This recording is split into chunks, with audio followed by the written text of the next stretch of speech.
तो गाइस, तो कैसे हैं आप लोग। तो चलिए स्टार्ट करते हैं, हमारी पॉलिटी की सीरीज़ को आगे बढ़ाते हैं। और जैसा कि आप सभी को पता है, हम हमारे एम लक्ष्मीकांत सर की जो इंडियन पॉलिटी की 7th एडिशन है उसको कवर करें। तो लास्ट लेक्चर के अंदर हमने क्या देखा था? लास्ट लेक्चर के अंदर हमने देखा था फंडामेंटल राइट जो है ना, उनके सब कुछ सेट देखे थे हमने फंडामेंटल राइट के, और साथ ही साथ फंडामेंटल राइट का एक ओवरव्यू लिया था कि कहाँ देखने को मिलता है, कौन से पार्ट में, कहाँ से कहाँ के आर्टिकल तक, कहाँ से डिराइव किया गया ये कॉन्स्टिट्यूशन बिल ऑफ राइट्स से। साथ ही साथ ये किस तरीके से पॉलिटिकल डेमोक्रेसी को प्रमोट करता है, डेस्पोटिक रूलर को साइड करता है, गवर्नमेंट बाय द लॉ को प्रमोट करता है, ना कि गवर्नमेंट ऑफ द मैन। साथ ही साथ ये भी हमने सेट ऑफ फंडामेंटल राइट्स देखे थे डन लास्ट लेक्चर में। तो आज हम शुरुआत करने वाले हैं उसी के सब टॉपिक फंडामेंटल राइट्स के, जो होने वाले हैं features of the fundamental right. अब हम बात करते हैं कुछ फीचर्स की कि भाई फंडामेंटल राइट्स तो हैं, ठीक है। अब उनके फीचर्स क्या हैं कि भाई जस्टिशिएबल हैं, है ना, इन्फोर्सेबल है in the court of law. Parliament जो है ना वो उसको वायलेट नहीं कर सकती, चेंज नहीं कर सकती, कर सकती है तो बेसिक स्ट्रक्चर का ध्यान में रखना है। तो ये कुछ फीचर्स है जिनको हम डिटेल में देखते हैं। देखिए, सबसे पहले बात करें, कुछ फंडामेंटल राइट जो है ना वो सिर्फ और सिर्फ सिटीजन्स को अवेलेबल है, जबकि कुछ फंडामेंटल राइट जो है ना वो सिटीजन्स और फॉरेनर्स दोनों को अवेलेबल है, ठीक है। और सिटीजन्स फॉरेनर ही नहीं, जबकि लीगल पार्टीज़ भी होती है, जैसे कॉरपोरेट कंपनीज़ हो गया, इनको भी अवेलेबल हैं। जैसे कि मैं बात करूं, हमें पता है कि आर्टिकल 12 to 35 हमें फंडामेंटल राइट्स देखने को मिलते हैं। अब इसमें से कौन कौन से फंडामेंटल राइट्स है जो सिर्फ और सिर्फ किसको अवेलेबल है? सिटीजन्स को अवेलेबल है, यानी उसके अंदर फॉरेनर्स जो है ना उसका राइट्स नहीं है, फॉरेनर्स वो राइट नहीं ले सकते। जैसे कि आर्टिकल 15 की बात करें हम, आर्टिकल 16 की बात करें, यानी आर्टिकल 19 की बात करें, आर्टिकल 29 की बात करें, आर्टिकल 30 की बात करें, तो ये जो फंडामेंटल राइट्स देखने को मिलते हैं ना हमें, article 15, article 15, article 16, article 19, article 29 और आर्टिकल 30, ये फंडामेंटल राइट्स सिर्फ और सिर्फ है ना सिटीजन्स को अवेलेबल है। यानी फॉरेनर जो है ना वो इसके ऊपर क्या कर सकता है, इसके ऊपर अपना अधिकार नहीं जता सकता है, कोई भी फॉरेनर्स आता है, ठीक है। अब क्यों है वो भी देखेंगे हम। जैसे कि आर्टिकल 15 की बात करते हैं हम, तो वो क्या बोलता है कि आप किसी, जैसे कि आप रिलीजन है, रेस है, कास्ट है, सेक्स है और प्लेस ऑफ बर्थ है, इसके बेस पे आप डिस्क्रिमिनेशन नहीं कर सकते। तो ये सिर्फ और सिर्फ सिटीजन्स के लिए ही अवेलेबल है, फॉरेनर्स के लिए अवेलेबल नहीं है ना। दूसरा आर्टिकल 16 पब्लिक एम्प्लॉयमेंट, यानी गवर्नमेंट सर्विसेज की बात करता है। फॉरेनर्स के लिए गवर्नमेंट सर्विसेज नहीं है, सिर्फ इंडियंस के लिए।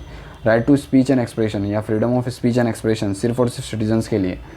फॉरेनर्स आगे कुछ भी बोल रहा है जिससे लॉ एंड ऑर्डर की प्रॉब्लम्स आ रही है, स्टेट की सिक्योरिटी थ्रेट में आ रही है, तो इसीलिए फॉरेनर्स को ये नहीं मुहैया कराए गए हैं। आर्टिकल 19।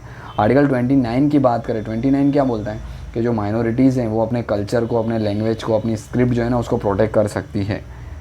तो माइनॉरिटी हमारे देश की माइनॉरिटी, फॉरेनर्स की माइनॉरिटी की बात नहीं करी, तो ये राइट भी सिर्फ और सिर्फ सिटीजन्स को अवेलेबल है। आर्टिकल 30 की बात करें, 30 क्या बोलता है? Right to minority to establish and administer the educational institution, तो वो भी सिर्फ इंडियंस को ही अवेलेबल।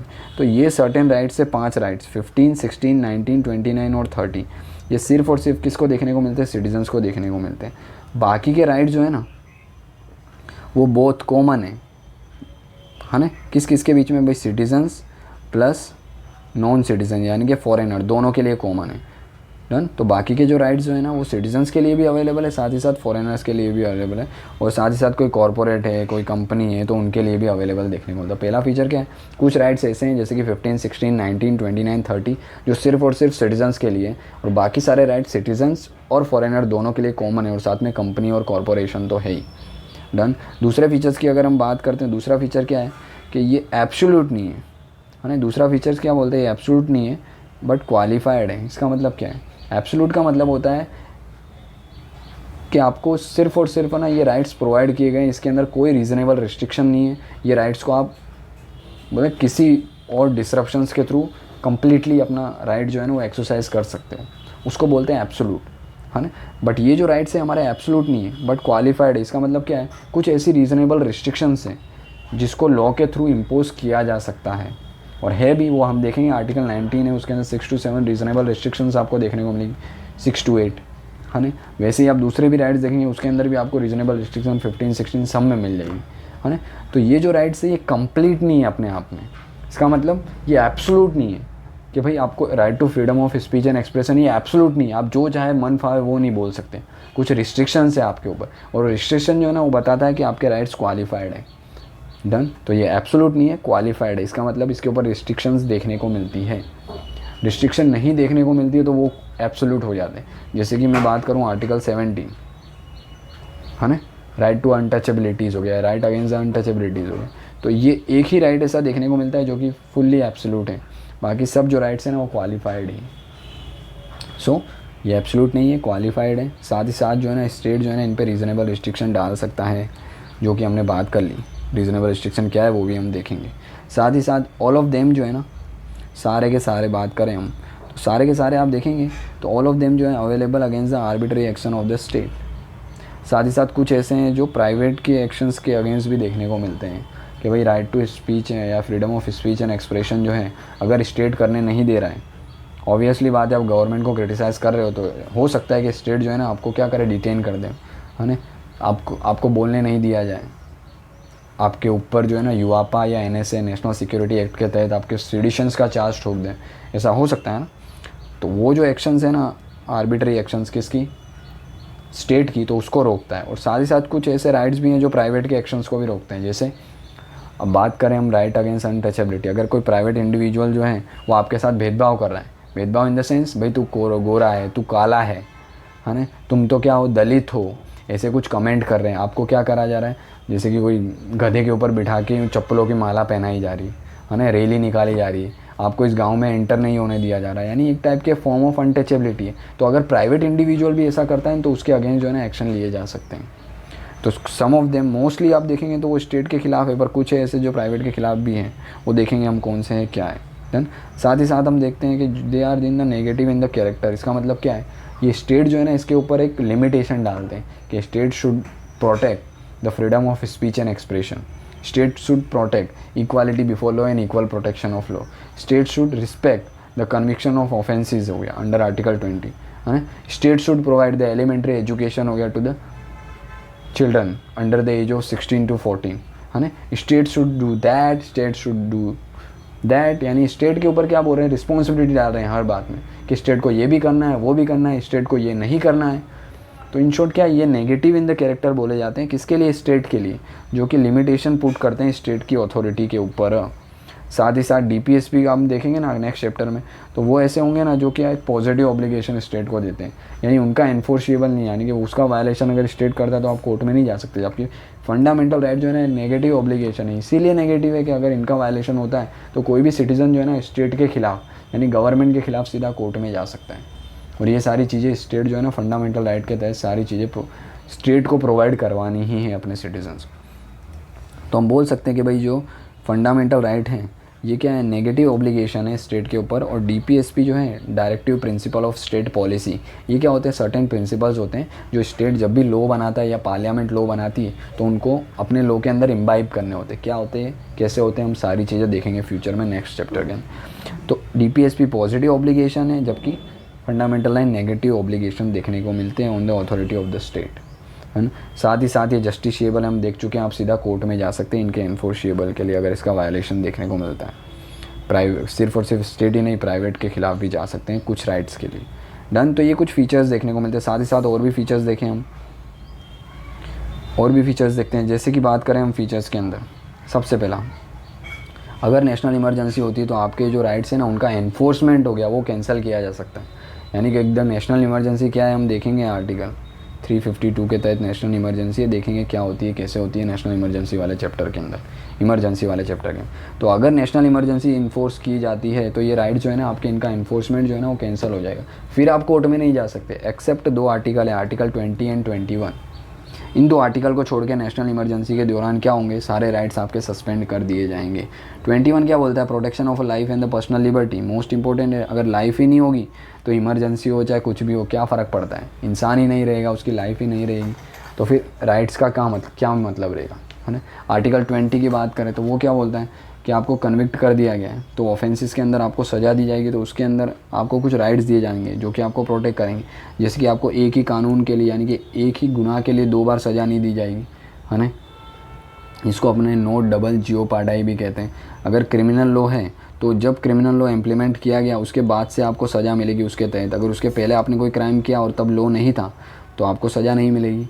तो ये कुछ चीज़ें हैं हम देखेंगे आर्टिकल 20 के अंदर डिटेल के अंदर जब आएंगे उस आर्टिकल। तो क्या इन शॉर्ट आपको क्या याद रखना है भाई, नेशनल इमरजेंसी जो होती है ना उसके दौरान सारे राइट जो है ना वो सस्पेंड कर दिए जाते हैं एक्सेप्ट आर्टिकल 20 एंड 21। डन। साथ ही साथ जो है ना ये क्या करते हैं, कुछ ऐसे राइट्स हैं जो क्या करते हैं, फंडामेंटल राइट जो है ना उनको लिमिट करते हैं। लिमिट करते हैं in the sense fundamental right के ऑपरेशन जो है ना उनको कम करते हैं। जैसे कि बात करें article 31A। Then article 31A क्या बात करता है, तो आर्टिकल 31A क्या बोलता है, saving of loss provided for the acquisition of a state, कि भाई स्टेट जो है ना आपकी प्रॉपर्टी एक्वायर कर सकता है अगर लॉ कोई बनाया है तो। और लॉ कौन सा है भाई प्रॉपर्टी एक्वायर करने के लिए, हम जानते हैं आर्टिकल 21A आर्टिकल जो आपका राइट टू प्रॉपर्टी था उसको कहाँ प्लेस कर दिया गया, आर्टिकल 301 के अंदर पार्ट 12 के अंदर, है ना, प्लेस कर दिया गया हम जानते हैं। तो स्टेट ने क्या किया, आपकी पावर को लिमिट ही किया ना, यानी कि फंडामेंटल की पावर को लिमिट किया कि नहीं किया स्टेट ने। तो आर्टिकल 31 यही बोलता है क्या, कि भाई जो लॉज हैं वो बना के स्टेट जो है ना आपकी प्रॉपर्टी उसको एक्वायर कर सकता है, पर वो नेशनल इंटरेस्ट में होना चाहिए, लोगों के पब्लिक लार्जर पब्लिक वेलफेयर के लिए होना चाहिए। अब आर्टिकल 31B की बात करते हैं हम। आर्टिकल 31B क्या बोलता है, तो भाई आर्टिकल 31B बोलता है validation of certain acts and the regulations including in the 9th schedule. 31B बात करता है 9th शेड्यूल की। इसका मतलब एक शेड्यूल है, हम जानते हैं टोटल कितने 12 शेड्यूल देखने को मिलते हैं कॉन्स्टिट्यूशन में। इसके अंदर से एक शेड्यूल है 9 जो कि फर्स्ट कॉन्स्टिट्यूशनल अमेंडमेंट करके ऐड किया गया था। तो ये जो 9th शेड्यूल जो है ना उसके अंदर क्या होता है कि इसके अंदर कोई भी लॉ अगर प्लेस कर दिया, पार्लियामेंट ने लॉ बनाया और 9th शेड्यूल में ऐड कर दिया, तो ये जो है ना इम्यून हो जाता है जुडिशियल रिव्यू से। जुडिशियल रिव्यू से इम्यून हो जाता है। अब जुडिशियल रिव्यू से इम्यून हो जाता है इसका मतलब क्या है, तो भाई इसका मतलब ये है कि जज जो है ना यानी कि जुडिशरी उसको इंटरप्रिटेट नहीं कर सकती। ये 9th शेड्यूल है। तो अब 9th शेड्यूल में हम देखेंगे, इसके बारे में भी डिटेल में देखेंगे 9th शेड्यूल क्या है, कैसे अभी का इसका स्टेटस। अभी इसका स्टेटस ऐसा है कि 9th शेड्यूल में कोई भी लॉ रखा गया तो उसको भी जुडिशियल रिव्यू किया जा सकता है। अगर ये लॉ जो है ना, ये लॉ अगर 24 अप्रैल 1973 के बाद बनाए तो इसका जुडिशियल रिव्यू किया जा सकता है। अगर इससे पहले बनाया तो इसका जुडिशियल रिव्यू नहीं किया जा सकता, क्योंकि ये डेट किसकी है, ये केशवानंद भारती केस की है 1973 का जो था।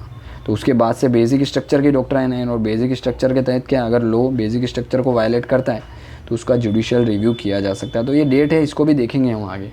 इन शॉर्ट आपको क्या याद रखना कि 9th शेड्यूल में कोई भी लॉ अगर प्लेस किया जाता है तो 1973 से पहले उसका जुडिशियल रिव्यू नहीं किया जा सकता था, आफ्टर 1973 किया जा सकता है। क्यों, क्योंकि 1973 का केशवानंद भारती केस का जजमेंट है जो हमें पता है बेसिक स्ट्रक्चर की डॉक्ट्राइन देता है। वो क्या है वो भी हम देखेंगे आगे आने वाले लेक्चर में। डन। तो क्या बोलता है आर्टिकल 31B कि भाई कोई भी लॉ जो है ना उसको अगर 9th शेड्यूल में रख दिया जाता है तो वो जुडिशियल से इम्यून होता है। तो इन शॉर्ट क्या हो रहा है, फंडामेंटल राइट जो है ना आपके ऊपर, आपके जो फंडामेंटल राइट है उनके ऊपर लिमिटेशन ही देखने को मिल रही है ना, कि भाई कोई भी ऐसा लॉ बना दिया जो फंडामेंटल राइट को वायलेट करता है और उसको 9th शेड्यूल में रख दिया तो फिर जुडिशरी उसको प्रोटेक्शन नहीं दे पाएगी, उस लॉ को चेक नहीं कर पाएगी। 1973 से पहले ऐसा था। तो ये भी क्या है, लिमिटेशन इम्पोज कर रहा था किसकी पावर के ऊपर, स्टेट की पावर के ऊपर। साथ ही साथ देखते हैं 31C क्या बोलता है, saving of laws giving the effect to the certain directive principles. अब हम जानते हैं DPSP चैप्टर 4, इसके नेक्स्ट चैप्टर देखने वाले हैं हम पार्ट 4 के अंदर DPSP। तो DPSP के सर्टेन ऐसे लॉज जो है ना उनका इम्प्लीमेंटेशन नहीं भी होता है ना तो आप कोर्ट में नहीं जा सकते। तो ये आर्टिकल उसकी बात करता है कि भाई सर्टेन ऐसे लॉज हैं, है ना, जो कि DPSP के अंदर एज ए डायरेक्टिव दिए गए, पर उसका अगर इम्प्लीमेंटेशन नहीं भी होता है तो आप क्या कर सकते हो, कोर्ट में नहीं जा सकते हो। और लॉ के थ्रू क्या है, गवर्नमेंट को प्रोटेक्शन मिलती है। तो ये 3 जो आर्टिकल हमें देखने को मिलते हैं जो क्या करते हैं, लिमिट करते हैं on the power of fundamental rights, उसकी पावर को लिमिट करते, कम करते हैं। डन। सॉरी, अब बात करते हैं हम देयर एप्लीकेशन हो गया टू द मेंबर्स। अब सीधी सी बात देखो, आर्टिकल 32 तक तो देख लिया आपने, हम जानते हैं 12 to 35 आर्टिकल देखने को मिलते हैं। अब आर्टिकल 32 तक तो हमने ब्रीफ में देखा। अब आर्टिकल 33 क्या है, तो आर्टिकल 33 जो है ना वो बात करता है कि भाई जो आर्म फोर्सेस है, पैरामिलिट्री फोर्सेस है, पुलिस फोर्स है, इंटेलिजेंस एजेंसी है, उनके राइट्स को पार्लियामेंट जो है ना वो रिस्ट्रिक्ट कर सकती है अंडर आर्टिकल 33। हम जानते हैं कि भाई जो आर्म फोर्सेस हैं, पैरामिलिट्री फोर्सेस है, इंटेलिजेंस एजेंसी, उनके जो ऑफिसर्स हैं वो ओपनली आके क्या है पब्लिक से बात नहीं कर सकते, मीडिया कॉन्फ्रेंस नहीं कर सकते, अंदर की बातें बाहर बता नहीं सकते। तो उनके राइट्स को क्या किया जा रहा है, इन शॉर्ट पार्लियामेंट के द्वारा कर्टेल किया जा सकता है। इसको भी देखेंगे हम राइट्स को। फिर आर्टिकल 34 क्या बोलता है, वो बोलता है मार्शल लॉ की बात करता है। मार्शल लॉ का मतलब क्या होता है कि भाई कोई एक पर्टिकुलर एरिया है, सपोज़ ये भारत का नक्शा है, भारत के नक्शे के अंदर सपोज़ महाराष्ट्र के अंदर कोई एक पर्टिकुलर एरिया है, उस एरिया के अंदर क्या हो रहा है, प्रॉब्लम्स आ रही है। प्रॉब्लम्स यानी लॉ एंड ऑर्डर की सिचुएशन कंट्रोल ही नहीं की जा सकती है लोकल पुलिस के द्वारा, तो क्या किया जाएगा, पैरामिलिट्री आएगी। पैरामिलिट्री भी नहीं कर सकती तो फिर क्या है, मार्शल लॉ लगाया जाएगा। मार्शल लॉ का मतलब होता है मिलिट्री रूल।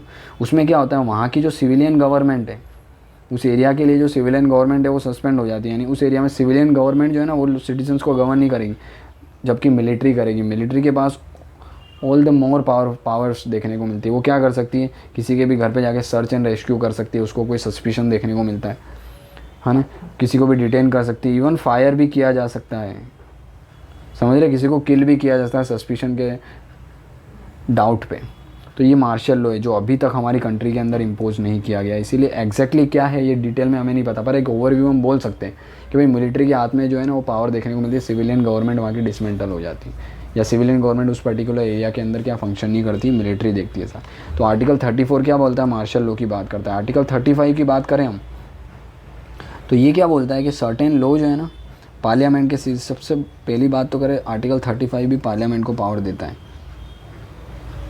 क्या पावर देता है कि most of them are directly enforceable by the few of them हो गया, कैन बी एनफोर्सेबल हो गया on the basis of a law given the effect to them. यानी कि मोस्ट ऑफ देम हम देखते हैं मोस्टली फंडामेंटल राइट जो है ना डायरेक्टली कोर्ट के अंदर एनफोर्सेबल है, पर कुछ जो है ना उनको पार्लियामेंट लॉ बनाएगी और उसके तहत उन फंडामेंटल राइट जो है ना उनको एनफोर्स किया जाएगा, समझ रहे। Most of them of certain, जैसे कि बात करें आर्टिकल 21A है ना, जो कि राइट टू एलिमेंट्री एजुकेशन की बात करता है। तो ये इसके लिए क्या है, पार्लियामेंट एक लॉ लेके आई जिसको बोलते हैं right to education act of 2009। तो ये लॉ के द्वारा क्या किया, आर्टिकल 21A को प्रोटेक्ट किया ना। तो वही आर्टिकल 35 बोला है कि भाई कुछ राइट्स है जो डायरेक्टली एनफोर्सेबल है, जैसे कि आर्टिकल 14 डायरेक्टली एनफोर्सेबल है, आर्टिकल 21 डायरेक्टली एनफोर्सेबल है, सीधा कोर्ट में जा सकते हैं। पर कुछ राइट है जैसे कि आर्टिकल 21 है, उसमें पार्लियामेंट को लॉ बनाना पड़ता है और उस लॉ के थ्रू ये आर्टिकल जो है ना, लॉ के थ्रू ये फंडामेंटल राइट एनफोर्स किया जाता है, यानी कि लोगों को प्रोटेक्शन लॉ के थ्रू प्रोवाइड किया जाता है। 21 है इसका बेस्ट एग्जांपल है। तो आर्टिकल 35 ये बोलता है, समझ में आया। तो 32 तक देख लिया। 33 क्या बोलता है, आर्म फोर्सेस के पावर जो है ना उनको कर्टेल किया जा सकता है पार्लियामेंट के द्वारा। 34 क्या बोलता है, मार्शल लॉ की बात करता है। 35 किसकी बात करता है, 35 हमको देखने को मिलता है कि सर्टेन जो प्रोविज़न है वो डायरेक्टली एनफोर्सेबल है, बाकी कुछ के लिए क्या होता है पार्लियामेंट लॉ बना सकती है। डन। साथ ही साथ बात करें सुप्रीम कोर्ट उसको डिफेंड भी करता है सारे फंडामेंटल राइट को, और उसको गारंटी भी सुप्रीम कोर्ट ही प्रोवाइड करता है, क्योंकि आप सुप्रीम कोर्ट में जाओगे सीधा सा वायलेशन होगा। साथ ही साथ जो है ना ये सैक्रोसेंट भी नहीं है और परमानेंट भी नहीं है, सीधी सी बात है। पार्लियामेंट जो है ना उनको चेंज कर सकती है but without affecting the basic structures of the constitution, समझ में आया। सैक्रोसेंट और परमानेंट का मतलब क्या होता है, सैक्रोसेंट यानी कि हमेशा के लिए एग्जिस्ट करते हैं, ऐसा नहीं है। पार्लियामेंट जो है ना लॉ बना के इनको चेंज कर सकती है, बट उसके लिए सबसे पहली चीज़ है आपको स्पेशल मेजोरिटी के साथ क्या करना पड़ेगा, अंडर आर्टिकल 368 कॉन्स्टिट्यूशनल अमेंडमेंट करना पड़ेगा। और ये जो अमेंड किया है ना आपने, वो भी बेसिक स्ट्रक्चर जो है ना केशवानंद भारती केस 1973 का है, उसके अकॉर्डिंग होना चाहिए। अगर कोई भी ऐसा अमेंडमेंट किया आपने जो कि क्या कर रहा है जो कि क्या कर रहा है आपके बेसिक स्ट्रक्चर को वायलेट कर रहा है, तो वो अमेंडमेंट जो है ना उसको भी यानी जुडिशरी जो है वो ओवर रूल कर देगी, यानी कि नल एंड वॉइड करार कर देगी, समझ में आया। तो ये ना ही परमानेंट, अब आपसे कल को क्वेश्चन पूछा जाए कि fundamental right can not be amended by the parliament, तो ये गलत स्टेटमेंट होगी। Parliament can amend the fundamental right, even the entire constitution can be amended by the parliament, but it should be conform to the basic structure doctrine given by the Supreme Court in the 1973 judgment of Kesavananda Bharati. समझ में आ रहा है। तो ये कुछ features देखने को मिलते हैं हमें फंडामेंटल राइट्स के। डन। अब देखो हमने क्या क्या देखा, हमने आर्टिकल 12 से 35 तक फंडामेंटल राइट है, ये देख लिया हमने। अब देखो हमने शुरुआत की थी राइट टू इक्वालिटी से, और वो आर्टिकल क्या था 14 to 18 था।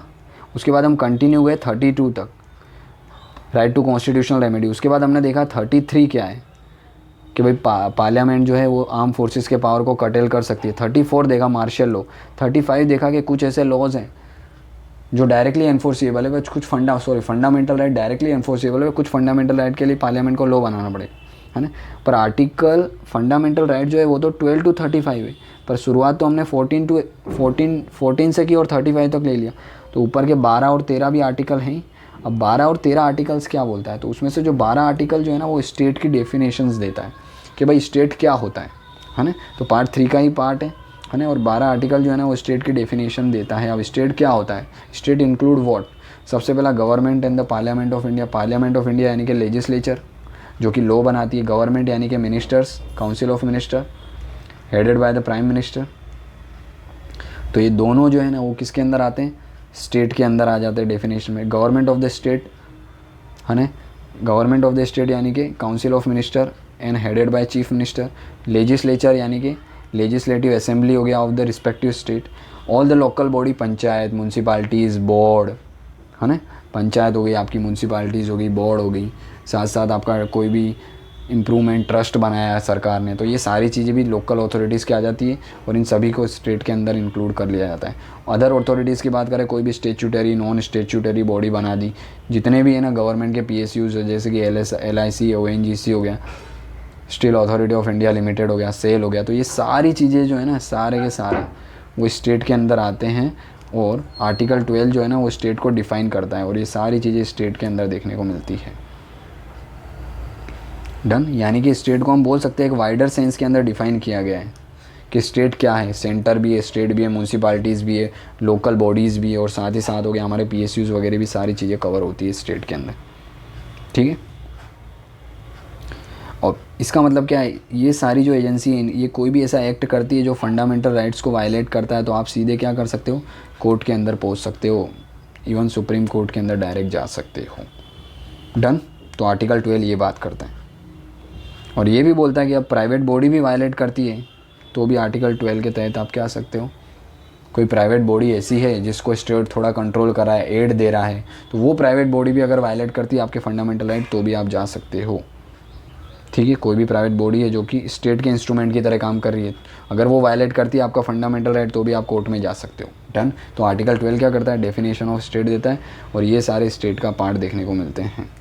आर्टिकल 13 क्या बात करता है, आर्टिकल 13 जो है ना वो बात करता है,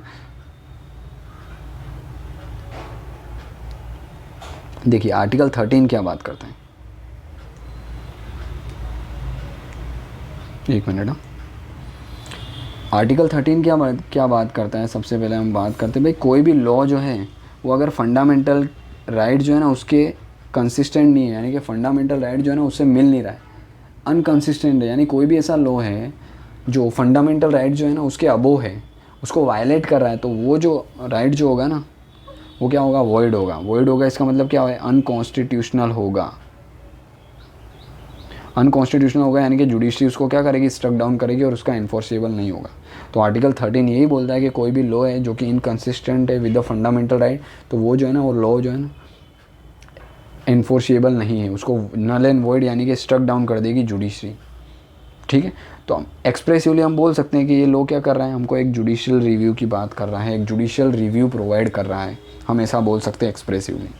डन। तो जुडिशियल रिव्यू का एक्सप्रेसिवली अगर बात करें कॉन्सेप्ट कौन से आर्टिकल के अंदर है, तो आर्टिकल 13 के अंदर देखने को मिलता है। जुडिशियल रिव्यू क्या होता है, तो जुडिशियल रिव्यू ये होता है कि भाई कोई भी लॉ बनाया जाएगा, रूल्स रेगुलेशंस बनाए जाएंगे, वो जो है ना पार्लियामेंट बनाएगी या एग्जीक्यूटिव बनाएंगे, तो वो लॉ जो है ना वो बेसिक स्ट्रक्चर के अकॉर्डिंगली होने चाहिए। और वो लॉ जो है ना पहले जुडिशरी के पास जाएंगे, सुप्रीम कोर्ट या हाई कोर्ट, स्टेट का लेजिस्लेचर होगा तो हाई कोर्ट, सेंटर का होगा तो जुडिशरी यानी कि सुप्रीम कोर्ट। अब ये लोग चेक करेंगे कि बेसिक स्ट्रक्चर के अकॉर्डिंगली ये लॉ बनाया गया है कि नहीं, या फंडामेंटल राइट के अकॉर्डिंगली बनाया गया है कि नहीं। अगर बनाया गया तो उसको अलाउ करेंगे आगे एनफोर्समेंट के लिए, अगर नहीं गया गया तो उसको वहीं क्या कर देंगे, नल एंड वॉइड डिक्लेयर करके उसको स्ट्रक डाउन कर देंगे। ये पावर आर्टिकल 32 के अंदर देखने को मिलती है। कॉन्स्टिट्यूशनल रेमेडीज़ हो गया, हम देख चुके हैं, अब डिटेल में इसको देखेंगे। ये सुप्रीम कोर्ट को देता है पावर ये आर्टिकल, और आर्टिकल 226 जो है ना ये हाई कोर्ट को ये पावर देता है। डन, क्लियर है? ओके चलिए अब बात करते हैं हम टर्म आर्टिकल 13 जो है ना, तो आर्टिकल 13 इस स्टार्टिंग में क्या बोलता है कि भाई आर्टिकल 13 हमने देखा आर्टिकल 12 के अंदर क्या थी, स्टेट की डेफिनेशन थी। आर्टिकल 13 के अंदर कोई भी लॉ इनकंसिस्टेंट है फंडामेंटल राइट उसको क्या नल एंड वॉइड करार दिया जाएगा, है ना। अब आर्टिकल 13 जो है ना स्टेट के अंदर लॉ दिया गया, उसकी वाइडर कनोटेशन की बात करें तो भाई स्टेट क्या है क्या नहीं है वो देखें हम। तो क्या होता है कि परमानेंट लॉ हो गया, इनेक्टेड हो गया बाय द पार्लियामेंट और द स्टेट लेजिस्लेचर। आर्टिकल 13 कि भाई देखो समझाता हूँ वापस, कन्फ्यूजन होगा। देखो आर्टिकल 13 जो है ना उसके अंदर एक टर्म दिया गया लॉ। डन, आर्टिकल 13 के अंदर क्या है, एक टर्म दिया गया लॉ। अब ये लॉ है क्या, लॉ का मतलब क्या होगा, आप समझेंगे कैसे कि भाई लॉ है क्या। तो देखो पार्लियामेंट जो है ना कोई भी एक इनेक्ट करती है लॉ, या कोई भी स्टेट लेजिस्लेचर जो है ना वो क्या करती है एक बिल पास करती है, और वो बिल पास हो जाता है, एक्ट बन जाता है, तो वो सारी चीज़ें लॉ के अंडर आती है। डन, कोई भी टेम्परेरी लॉ जो है ना और ऑर्डिनेंस है, टेम्परेरी लॉ ही एक टाइप का ऑर्डिनेंस ही होता है। ऑर्डिनेंस क्या होता है, प्रेसिडेंट और गवर्नर जो है ना इशू करते हैं। जब कोई भी एक हाउस है, जैसे कि सेंटर में लोकसभा है राज्यसभा, कोई भी एक हाउस हो गया, क्या होगा वो है ना सेशन में नहीं होगा, तो बिल पास कर कैसे किया जाता है वो हम देखेंगे पार्लियामेंट वाले चैप्टर के अंदर, लेजिस्लेचर वाले चैप्टर के। पहले लोकसभा में जाएगा, फिर राज्यसभा में जाएगा, फिर प्रेसिडेंट के एसेंट हो गए, या फिर पहले राज्यसभा में भी जा सकता है और लोकसभा में जा सकता है, फिर प्रेसिडेंट के। पर कोई एक हाउस सपोज लोकसभा है ना सेशन में नहीं है, तो लोकसभा से पास होने का क्या होगा, तो उस केस में क्या होता है अंडर आर्टिकल 1, 2, 3 आर्टिकल 123 के तहत क्या होता है, जो प्रेसिडेंट जो होता है ना वो ऑर्डिनेंस ला सकते हैं। ऑर्डिनेंस जो है ना वो क्या होता है, ऑर्डिनेंस एक ऐसा टेम्पररी लॉ होता है, आगे जाके हम देखेंगे एग्जैक्टली क्या। ऑर्डिनेंस एक टेम्पररी लॉ होता है जो प्रेसिडेंट डायरेक्ट लेके आ जाता है, क्योंकि जनरली लॉ जो होते हैं ना उसको स्टेप बाय स्टेप चलना पड़ता है। पहले क्या होता है लोकसभा में जाएगा, फिर राज्यसभा में जाएगा, फिर प्रेसिडेंट के एसेंट होंगे, है ना, फिर वो लॉ बनेगा। पर जब कोई एक जो है ना पार्टी यानी कि कोई एक हाउस जो है ना सेशन में नहीं है, तो प्रेसिडेंट क्या करेगा, ये सबको ओवरराइड करेगा और एक टेम्पररी लॉ बना देगा अंडर आर्टिकल 123, और उसका एनफोर्समेंट हो जाएगा डायरेक्ट। और ये लॉ को हम जो है ना क्या बोलते हैं, ऑर्डिनेंस कहते हैं। नॉन टेम्पररी लॉ होता है, तो वो लॉ जो है ना वो भी क्या होता है अंडर आर्टिकल 13 जो है ना लॉ की डेफिनेशंस के अंदर ही आता है, जो कि टेम्पररी लॉ यानी कि ऑर्डिनेंस भी लॉ के अंडर ही आता है। साथ ही साथ कोई इंस्ट्रूमेंट है, स्टैट्यूटरी इंस्ट्रूमेंट, जैसे कि कोई ऑर्डर है, बायलॉज है, रूल्स है, रेगुलेशन है, ये सारी चीज़ें लॉ के अंडर ही आती है। समझ रहे हैं? तो आर्टिकल 13 के अंदर जो लॉ है उसके अंदर ये सारी चीज़ें आ जाती हैं। भाई कोई भी लॉ पार्लियामेंट ने बनाया, स्टेट लेजिस्लेचर ने बनाया, कोई ऑर्डिनेंस इशू किया गया है। हाँ, ऑर्डिनेंस में देखो प्रेसिडेंट जो है ना अंडर आर्टिकल 123, गवर्नर जो है ना उसका भी एक आर्टिकल है जो मैं अभी रिकेप नहीं कर पा रहा हूँ, शायद 213 है ऑर्डिनेंस मेकिंग पावर, ये इसको आप कंफर्म करिएगा एक बार, ठीक है। तो गवर्नर जो है ना, गवर्नर आर्टिकल 213 के तहत क्या एक ऑर्डिनेंस इशू कर सकता है, इसको कंफर्म कर लेना एक बार। हम आगे आने वाले चैप्टर में तो इसको डिटेल में देखना। तो ऑर्डिनेंस जो है ना इशू कर सकता है स्टेट लेवल पे, तो वो भी चीज़ें लॉ के अंडर ही आएगी अंडर आर्टिकल 13। साथ ही साथ कोई ऑर्डर है, बायलॉज, रूल्स, रेगुलेशन है, वो भी आर्टिकल 13 में लॉ के अंडर ही आते हैं। डन। तो आर्टिकल 12 क्या बोलता है, स्टेट की डेफिनेशन। आर्टिकल 13 क्या बोलता है कि भी कोई भी लॉ है inconsistent with the fundamental right, वो क्या होगा, नल एंड वॉइड करार दे दिया जाएगा। और इस आर्टिकल 13 के अंदर जो लॉ है वो ये सारी चीज़ें इंक्लूड करता है। डन। ओके। साथ ही साथ अगर हम कोई फीचर देखें तो भाई non legislative source of a law हो गया, दैट इज़ कस्टम और द यूजेस। अब देखो लॉ के अंदर और भी चीज़ें आती हैं, सिर्फ जो ऊपर दी गई चीज़ें हैं यही नहीं आती हैं। लॉ के अंदर सिर्फ यही चीज़ें नहीं आती है, लॉ के अंदर दूसरी चीज़ें भी आती है। जैसे कि कोई भी एक लेजिस्लेशन बनाए जो कि कस्टम है, यूज़ किया जाता है फोर्स करने के लिए लॉ, तो वो भी क्या है, लॉ के अंडर ही आता है, उसको भी आप चैलेंज कर सकते हो। कोई भी कस्टम हो गया, कस्टम का मतलब एक प्रैक्टिस है जो चली आ रही है, उसके बैकग्राउंड में कोई लॉ नहीं है, लॉ के द्वारा उसको इन्फोर्स नहीं किया गया, उसको कस्टम बोलते हैं। तो वो भी क्या है, लॉ का पार्ट ही अंदर आर्टिकल 13 है ना, जो कि इन्फोर्स करने के लिए यूज़ हो रहा है। बट और साथ ही साथ दूसरी चीज़ें देखें तो कोड जो है ना thus not only a legislation but any of the above can be challenged हो गया in the court as a violation of a legislation। इसका मतलब क्या है कि ऊपर के जो हमारे फंडामेंटल राइट है उनके एनफोर्सेबल करने के लिए कोर्ट के अंदर हम जा सकते हैं।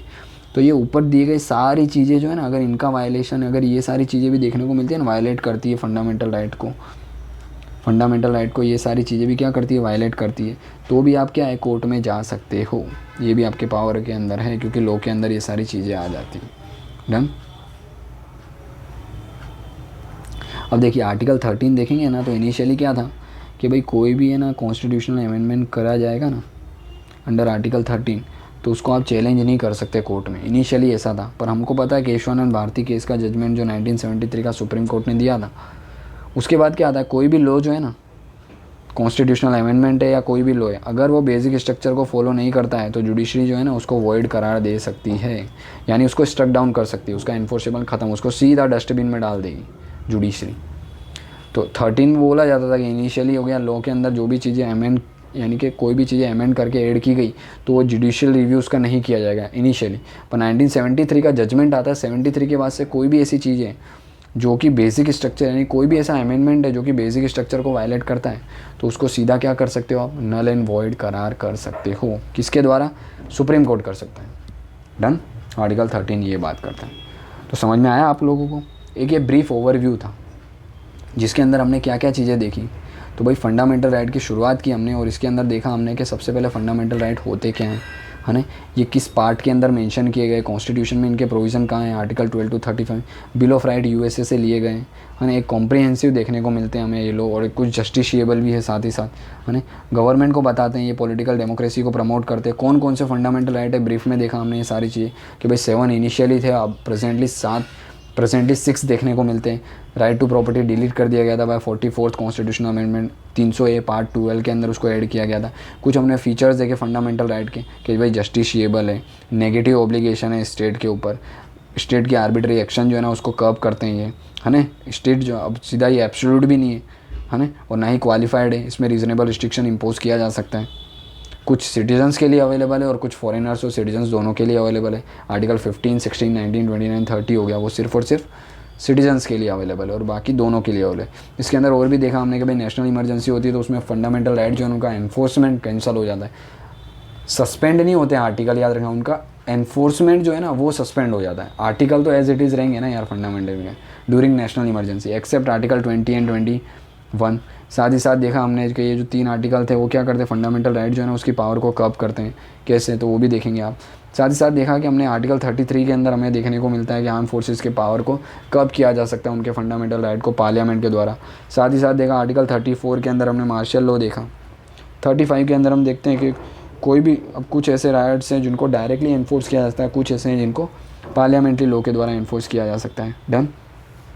उसी के साथ देखा हमने कि सुप्रीम कोर्ट इनको गारंटी प्रोवाइड करती है फंडामेंटल राइट्स को। डन। और ये सेक्रोसेंट और परमानेंट भी नहीं है, पार्लियामेंट इनको चेंज कर सकती है but without affecting the basic structure doctrine हो गया।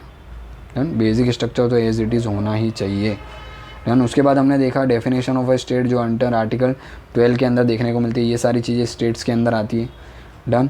इसी के साथ हमने क्या देखा, आर्टिकल 13 देखा। आर्टिकल 13 क्या बोलता है कि भाई लॉ जो है ना इनकन्सिस्टेंट होगा फंडामेंटल राइट के साथ, तो वो क्या होगा, उसको नल एंड वॉइड करार दिया जाएगा, है ना। ये जुडिशियल रिव्यू की बात करता है इनडायरेक्टली बोले तो हमने। आर्टिकल 32 सुप्रीम को पावर देता है, 226 हाई कोर्ट को पावर देता है जुडिशियल रिव्यू की।